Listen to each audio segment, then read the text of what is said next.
Holy crap, this is the biggest news in Canadian history when it comes to corruption. Ho, ho, ho, today is insane. What if I told you that the federal government has completely lost control? Not officially, we have officially found out 100%, not 5%, not 10%, not 50%, 100% of all the contracts that they are making are breaking the rules. That's not a figure of speech. This is coming from Canada's Auditor General. Let me explain what that means so there is zero confusion. It means that the government is handing out billions of dollars without any oversight. It means that corrupt firms are getting millions of dollars without even bidding on anything. They just get the millions upon millions of dollars. It means that people like insiders are getting rich without any competition whatsoever. They could be the most incompetent firm in human history and get millions of your dollars. And it also means that they have rules to prevent this type of fraud, and they're being abused and completely ignored. And these are the rules that are designed to protect you from politicians cutting backroom deals with friends. They're not failing to follow the rules. They're flat out refusing to follow them. The watchdogs on all of this, they are in on it. The same people responsible for disciplining people for breaking the rules are the ones that are breaking the actual system.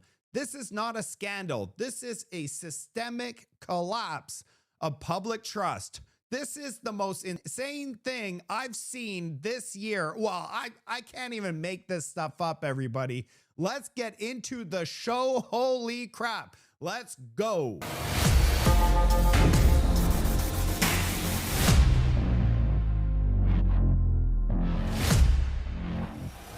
GC strategies should have been blocked on day one. The anti-fraud framework already exists. It was just straight up ignored. There are zero rules in Canada. This was not a loophole. This was a deliberate negligence. Rules were bypassed by the people who wrote them. And now the Governor General herself admits the entire contracting system is compromised. Systemic failures from the very top all the way down. This is not one just bad apple. The entire orchard is rotting from the inside out. Government contracts awarded to GC Strategies Incorporated, an Ottawa-based information technology staffing company.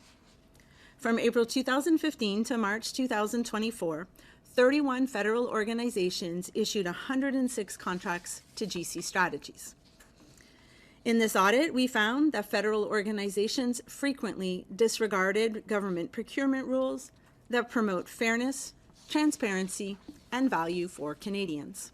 The findings in this audit echo those of previous audits, where we found deficiencies in how public servants applied federal procurement rules. There are no recommendations in this report because I believe the government does not need more procurement rules. Rather, federal organizations need to make sure that the rules that exist are understood and followed. Let's talk about the F35 contract. $19 billion is what they told us, but the Auditor General just came out and said the actual number is closer to $33 billion. That's a $14.2 billion. Oops. Almost 75% cost overrun. And that's before the planes are even delivered. And get this, even if the planes are delivered, we already know they're way over budget. There's not going to be any pilots to fly the damn things. Oh man. And Ottawa tells us that they're increasing defense spending to 2% of GDP. At this rate, we'll hit that number by accident. Not a strategy, it's just pure incompetence. This isn't a national security issue. This is national stupidity. Our next audit examined National Defence's project to replace Canada's aging CF-18 fighter jets with advanced CF-35As. We found that estimated costs of the Future Fighter Capability Project have significantly increased, and that the project faces several risks that could jeopardize the timely introduction of the new fleet. National Defense originally estimated that the project would cost $19 billion. The audit found that this figure was based on outdated information, and that by 2024, the projected costs had increased to $27.7 billion, almost 50% more than the original estimate.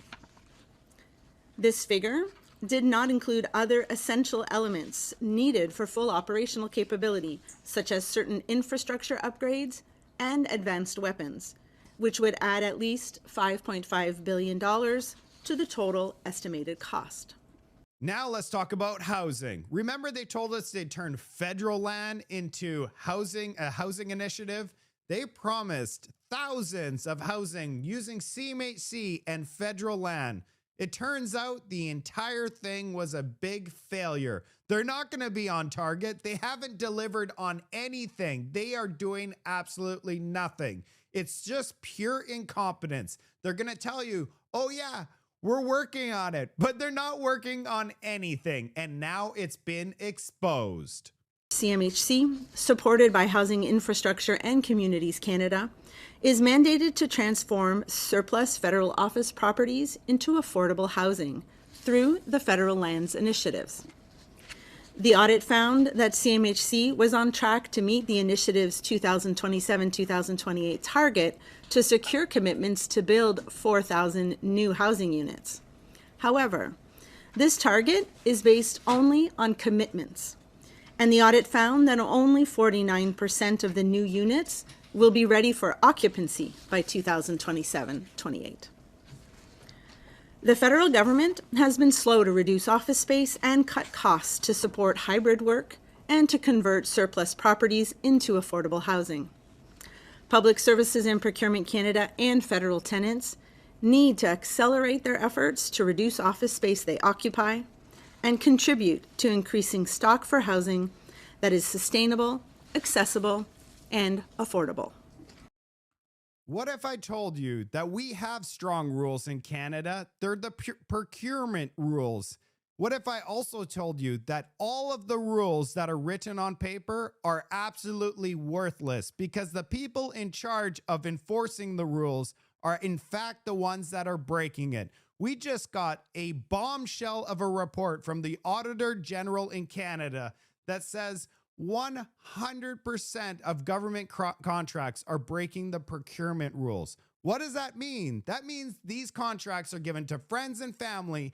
There's zero deliverable expectations so that they could do zero work. There's no oversight whatsoever.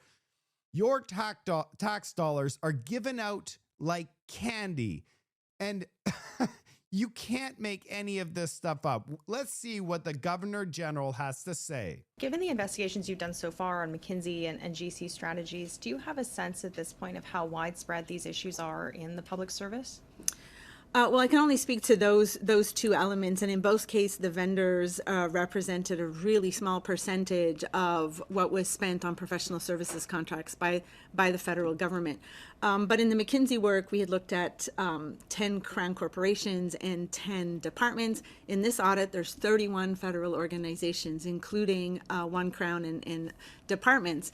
And we found issues in almost every contract that we looked at, which tells me that there's no reason to believe it's limited to these two. And it's time for the public service to go back to the basics in understanding procurement rules and why they should be followed.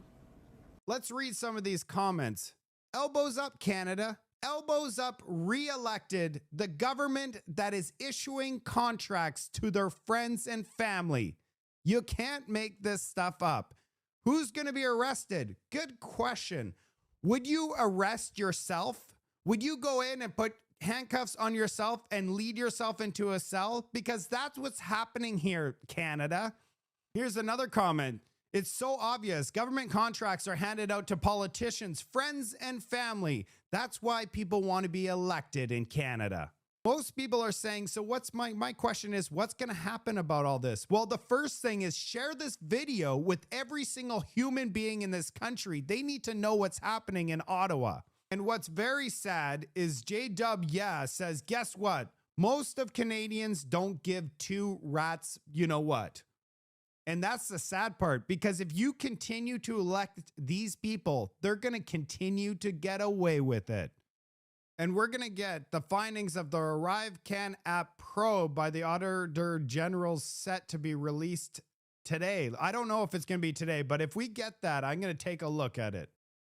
And now that we know this insanity, this new pipeline in BC is tied to, you know what, Brookfield. Everything is in question now. Now that we know of all the backroom deals that's happening across Canada, we're going to finish with this, because this is, in a nutshell, where we're at today. Wow. CBC U.S. Ambassador Pete, I can't say his name, exposed the Canadian media. He says our media helped push the 51st state narrative, all to benefit Mark Carney and prove Canada's sovereignty. This was nothing to do with Trump.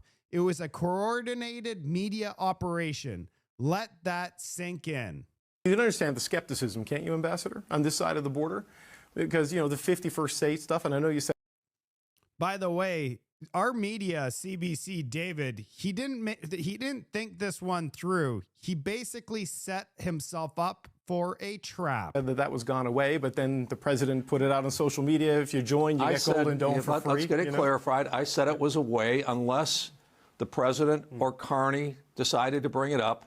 And coincidentally, I think you could make a credible case that as the president brought it up, maybe the Canadians were bringing it up, and maybe the media was bringing it up at the same time. It wasn't just the president of the United States with his tweet. It was 36 hours of nonstop media coverage and Canadians talking about, this is proving our sovereignty. And it's kind of like you're thumping the president in the chest for 36 hours, and you shouldn't be. He basically said the media nonstop 51st state. Well, of course, Donald Trump's going to play into it. You guys didn't stop talking about it for 36 hours. It's on you. Canada isn't broken because of one scandal. Canada's broken because there's zero punishment when you break any of them. The people that are breaking the rules are the same people in charge of fixing them. The rest of us, we're in charge of paying the bill. You know, I want to tell everybody I'm passionate because I care. I'm going deep into these things, and every single day I'm producing videos for all of you. And if I miss a video, I'll provide a longer video the next day. I bring the facts, the numbers, and the real truth. So if you want other people to know what's happening in Canada, you're going to want to share this video with everyone you know. What's important in order to put pressure on Ottawa is that we get and share the truth with everybody in this country. The truth, even though it is brutal, we need to get the word out there and hold these politicians to account. I'll see you on the next report.